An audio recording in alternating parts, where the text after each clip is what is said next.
এখন বাজে সকাল 7:30 আর আমরা রেডি হয়ে গেছি অঞ্জলি দিতে যাওয়ার জন্য। তো এই হচ্ছে টোটাল ড্রেস পরে আউটফিট সরস্বতী পুজোর। আমরা দুজনে রেডি হয়ে একটু স্টাইল পোজ দিয়ে ভিডিও করে নিলাম।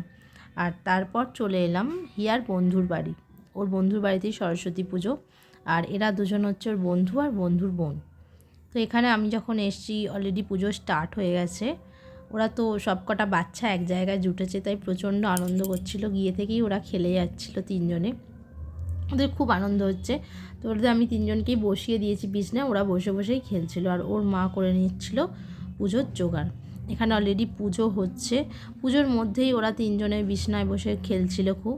তারপর আমাদের অঞ্জলি দেওয়ার টাইম চলে এলো, আমরা সবাই মিলে অঞ্জলি দিয়ে দিলাম। তারপর এখান থেকে আমরা বেরিয়ে গেলাম। অবশেষে চলে এলাম আমরাও স্কুলে।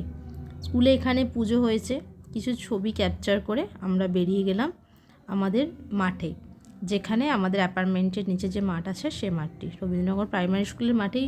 অত্যন্ত কিউট এই ঠাকুরটি হয়েছে, যেটা দেখে জাস্ট অবাক হয়ে গেলাম। এখন ভাইরাল এই ঠাকুরটা, কারণ সব জায়গাতেই এইরকম থিমের ঠাকুর হচ্ছে। ঠাকুরটা এতটাই সুন্দর, কিছু বলার অপেক্ষা ছিল না। তো এখানে দাঁড়িয়ে একটু ছবি তুলে নিল ঠাকুরের সামনে। ওর এত ভালো লেগেছে, ওর তো যেতেই ইচ্ছা করছিল না।